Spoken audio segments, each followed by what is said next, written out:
Is that right? Okay. So my name is Yvonne.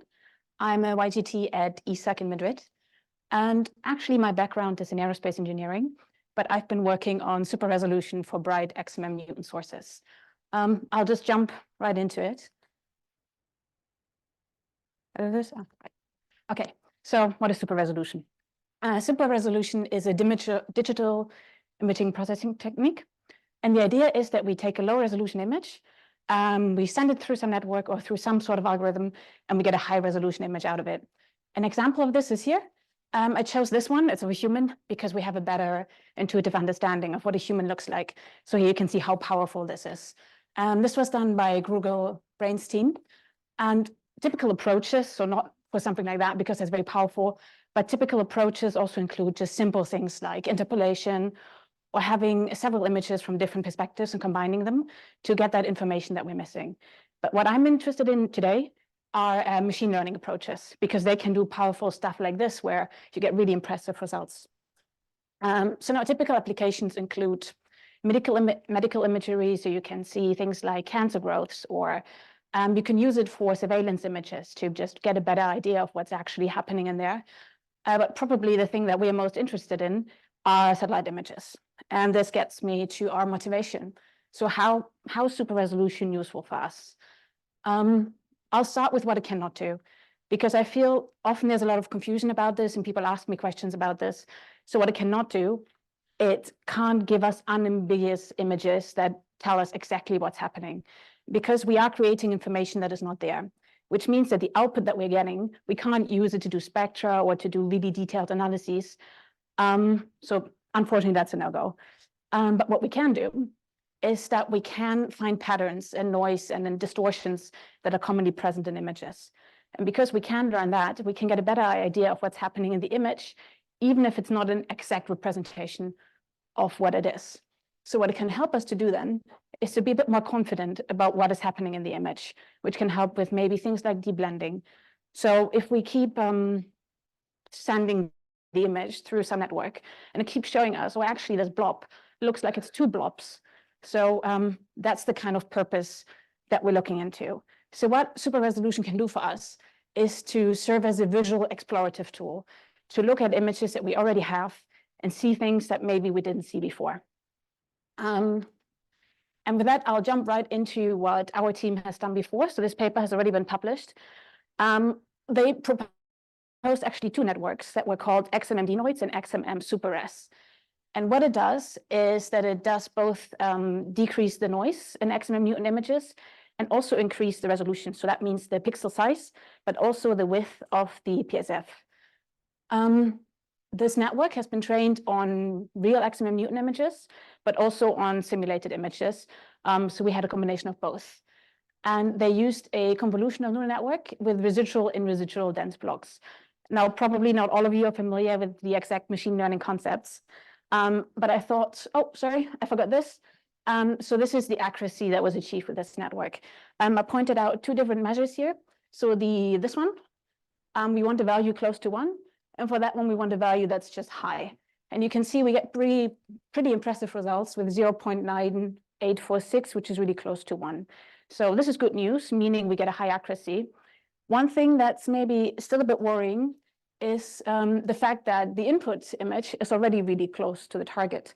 So that means that the actual improvement, while we do learn and while it does get closer to the target, we're already really close when we're starting, meaning we only have a minor improvement. So that's something to keep in mind for later on. So for those of you who are familiar with machine learning, this is the architecture. If this doesn't tell you much, don't worry about it, but I thought I'd include it for those that are curious about it. So at the top, we have the overall architecture.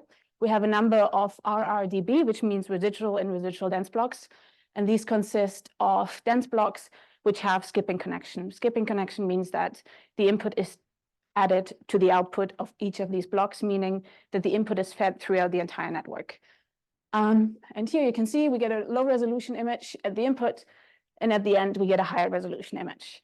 I have included some examples to get a bit of an idea of what it looks like, what this network does. So on the left, so these are simulated images. We have the input on the right, the label, and in the middle, the prediction. And you can see it's not a perfect match, as I've mentioned in the beginning, between the prediction and the label, but the clarity is improved. We get a better idea of what is going on in the image. And hopefully this will help us to just more clearly see if maybe there's more sources than just one blob that is mixed together. So things like that. I have another example here, same thing, just to get like a visually more appealing image. So I've talked quite a bit of something being visually appealing, and that kind of brings me to the challenges that we're still facing with this network. So there's two main challenges. The first one is we're dealing with X-ray images. And usually those images, these kind of approaches are used for just conventional camera images. And we have a super high dynamic range, which means we have pixels that have values way higher than all the other ones. And that leads to instability during training. So we're using clamping, but clamping removes detail in very bright regions. So there's a lot of loss of information due to that. This is our first challenge. The second challenge is, as I've mentioned in the beginning, the error does go down, but only by a bit. So we're moving in the right direction, but we can't tell for sure, is what we're seeing actually of higher resolution? So, and that in the paper has not been explicitly tested. So we don't know if that resolution is actually higher or if we're just making prettier pictures. So with that, you have an example of the clamping. Right now, a constant value is used for the clamping. It's based on the background noise. And we need clamping for both the input image and the target image. And because the target image, so we increase the resolution by a factor of 2. That means we have 4 times as many pixels. And the idea is, okay, we have the same counts now distributed over more pixels.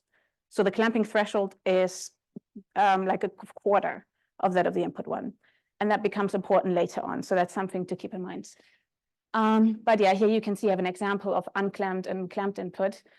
And this is, of course, an extreme example, but you can see how significant this loss of information can be, because we have this constant clamping and we just lose all that information that's going on in the center there because we applied the clamping. So this is a major issue that we're facing. Then, of course, the question is, how do we overcome that issue? And what we did is we said, well, we have a constant clamping. That's kind of a problem here. So if we have bright images, we still apply the same low threshold. So instead, we applied a non-constant clamping, but one that is adapted to the specific image that we're looking at. And for that, we used just simple quantile clamping. So we said, well, for each image, we check, we're going to cut off, let's say, 99. No, we're going to keep 99% of the images. But then what we were worried about is that we, again, are going to run into instability issues during training, because the whole point of applying clamping was to get rid of the bright pixels. The good news is that what we found is we can go up to 0.9999, keep all of that, and training is still stable. However, what we have found is that our accuracy drops. So this could partially be because we don't have as many bright sources in the training set. So we just don't have the information to train, but also because it's just more difficult because we now have a wider range of brightnesses that the network has to learn. But just to get an idea of what it means when we have 0.999 quantile clamping, so instead of having the input being completely blurred out, like on the left, now we can actually see way more. We can see what's happening, and we can actually train with information without the loss of information. So these are examples of what this looks like. So this is a new network that uses quantile clamping. It shows this image because it looks like a smiley face with a heart, which I liked. But yeah, so the overall impression is still kind of the same. So there's some blurring happening with the noise in the image, and things are a bit more clear than they were before. So we still achieve that same perceptual kind of improvement. And I have another example here. It's the same principle. Okay, but now I've talked a lot about perceptual improvement and it looks better. But what we actually want is, we want numbers. We want to see, is this actually better? And I mentioned in the beginning that was kind of a shortcoming of the previous research, that they haven't quantified that. So this is where we stepped in and we looked at the PSF. We wanted to see, does the PSF actually decrease? And for that, we just made use of the fact, well, if we look at a point source and we run it through the network, theoretically, the PSF when you just count all the pixels within a certain window, that should decrease. So an example of that we have here in the green box. And we summed up all the counts within the green box. and basically reduced it to 2 dimensions. And then we got a roughly normal distribution of the counts, and we fit a Gaussian to that. And we did that before we sent it through the network and after. And then we wanted to see, okay, does the STD of the PSF actually decrease? And this was our results. So there's quite a lot of stuff going on in there, but I'll talk you through it. So we have these count plots that I've talked about, both for the input and the target. And we have it for the clamped input and for the clamped target, and the prediction as well. So also we have the thresholds indicated for the target and for the input. That's what I mentioned in the beginning, that they're not the same because the number of pixels increases for the target. So we basically decrease the threshold such that, or that was the idea, that it stays roughly the same. But looking at this image, we can see, relatively speaking, it doesn't stay the same at all. Because for the input, so the input is here in pink and red, the threshold is like way above. It doesn't affect it at all. And that also means that the input and the clamped input, so they're here in pink and in red, they overlap, they're the same, because the clamping doesn't actually affect it. But if we look at the target, so the target we have in green, the unclamped, and in kind of yellowish green, I hope you can see it, that's the clamped one. And there actually is a massive difference. Although theoretically the clamping should, relatively speaking, be the same, but it's not. This is why we get this change. And then in blue, we have the prediction, which is kind of close to the clamp target, which makes sense because this is what the network has learned. So that's good news. That means the network is learning what it's supposed to, what it's actually seeing. We also have dotted lines, and the dotted lines show the fits that we have done, the Gaussian fits to these curves. And at the top, for each one of these, I have the STD for those fits. And if you look at the one for the input and the target, they're 1.5 and 0.77. That makes perfect sense. We increased the resolution by a factor of 2, so the STD halved. So that's good news. So that means our data is the way it was supposed to be. But if you look at the STDs of the clamped targets and the clamped input, that relationship is gone. So the clamped input is still 1.5 because nothing has changed. But the clamped target, we're now at 1.13, which is no longer half of that of the clamped input. So by using the clamping, we have kind of destroyed that relationship that we wanted from the data. And that means that clamping is actually worse than we thought it was. So what we thought initially is when we clamp, okay, we lose some information in bright regions, that's okay. But what we're actually doing is that we were destroying the relationship between the input PSF and the target one. So that was bad news, meaning, yes, our network learns what it sees, but what it's seeing is wrong. So we looked at the other clamping as well. So this was the original clamping that we've used, the constant one. But we said, well, we've already retrained. We've already used a new kind of clamping. Let's see what's happening there. And this is what it looked like there. And you can see now the input and the target clamping, relatively speaking, they make a bit more sense. So now both the input and the target actually get clamped. But if you look at the STDs, the relationship is still not held up. Now we have 1.78 for the input and 1.28 for the target. So that means that that relationship is still not holding up. So even if we're using that adaptive clamping that is adjusted to the specific input that we're looking at, we are still affecting the relationship between the input and the target. And what we found from that is that what we initially thought was quite an innocent thing to do, just clamping our data, is actually quite problematic. And this is still a work in progress, and we have to figure out what we do with this, if we can get around the clamping, if we can deal with the instability, and all of those things. So this brings me to my conclusion. So we think that super resolution can be quite useful because it can give us a better idea of what is going on in the image, even if it doesn't provide like super detailed information. And we already get more clarity in the images. We already have some examples of how things just look a bit better. But, oh yeah, and the quantile clamping, we can overcome the issue of losing detail in bright regions, but we do have the issue that we lose that relationship in the PSF, meaning that our resolution doesn't actually increase. So what we want to do next is to look into ways to get around the clamping. So there are several techniques for machine learning that allow us to deal with these kinds of instability. but they just require more memory, they're more computationally expensive, so we have to look at all of these issues. We also have to adjust the data set, because right now we don't have as many bright sources as we have non-bright sources. So that's probably also an issue, and this is why our accuracy drops so much. And then finally, if we can get this to work, what we would like to do is to apply this on a large scale, maybe to parts of the catalog, because that would allow people to maybe look at an image that they find interesting and see if there's anything to see that they can't see yet. Yeah, that's all.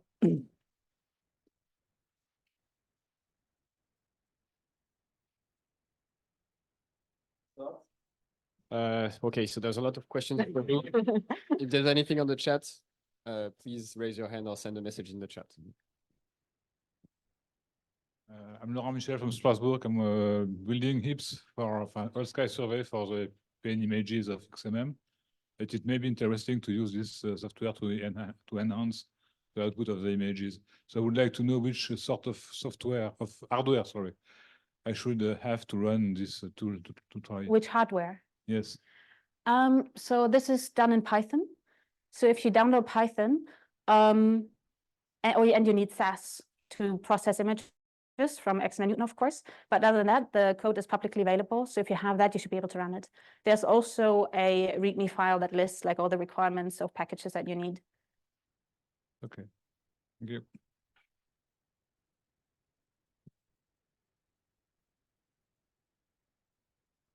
Hi. Very interesting work. Just a couple of questions. When you were comparing in your slides, you have an input image, your prediction, and your label. Yeah, something like this? Yeah. So what is the label? I mean, is the initial image where you start and then you do a simulation to get the input, or?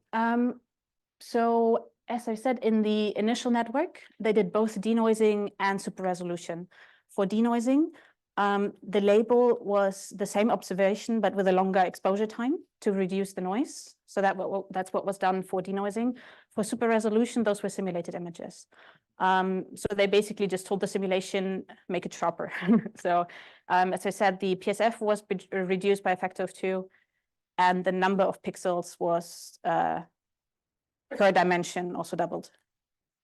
And just, I'm wondering, would be a similar approach to this could be used for in painting? I mean, for example, to fill the gaps of the detector in the image, or? Oh yeah, actually, the detector is added. So I can just remove that, and then you have the full image. Yeah, but in real data, you cannot do that. Yeah. No, but what I'm saying is, oh, you mean to actually predict it? If you have an input image that is like that, could you use something like this to do in painting? Yes, but of course the target data would need to have that information. So if we have that information, then we could train it to learn it. I'm not 100% sure, but I think actually right now the target data doesn't have the detector, and the detector is added afterwards. So theoretically, we're already doing that. Okay. Yeah. Thank you.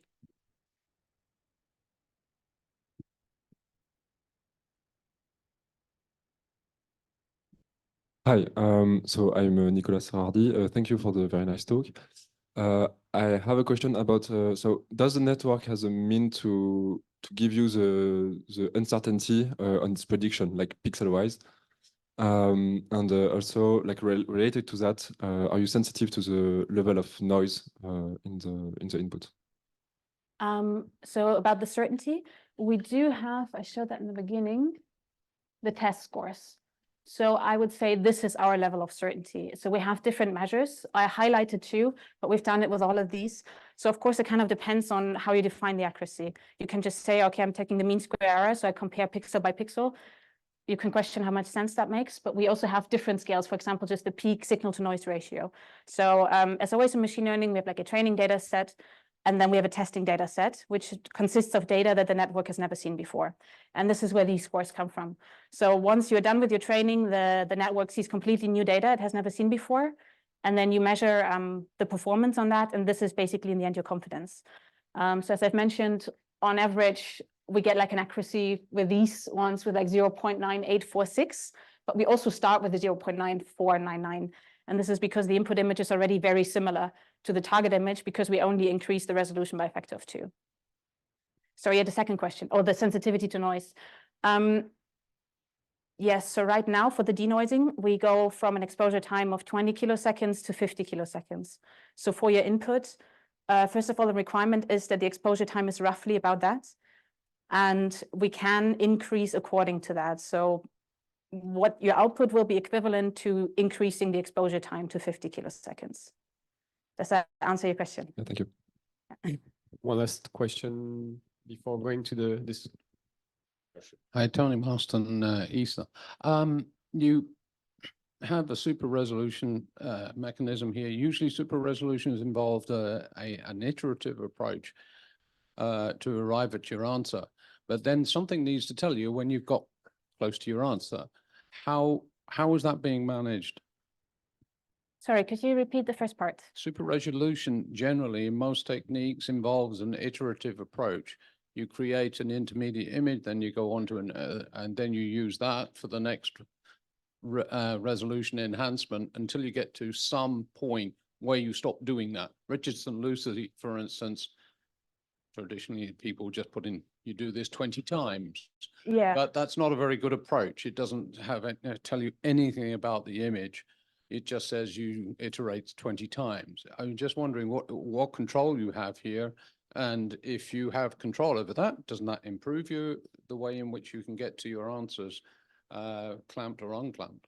Yeah, so for iterative approaches, I can think of, for example, GANs, where you have the creation of the image and a discriminator, and then it tells you, oh, we like it or we don't like it. This is something that we didn't choose because GANs tend to hallucinate a lot. So they are trying to satisfy the target image to match it exactly. But then you get a lot of information that isn't actually there. So that's the reason we didn't use a GAN. But then there's also, I'm not sure if you mean diffusion models, where they basically start with noise and then they keep adding things until they arrive at the actual image. Is that what you meant?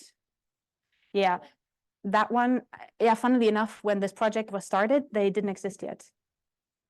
So this is really recent diffusion models. And the idea is actually maybe if we get this to work, to move on to diffusion models and see if they work better. Thanks everyone for your questions, and let's thanks.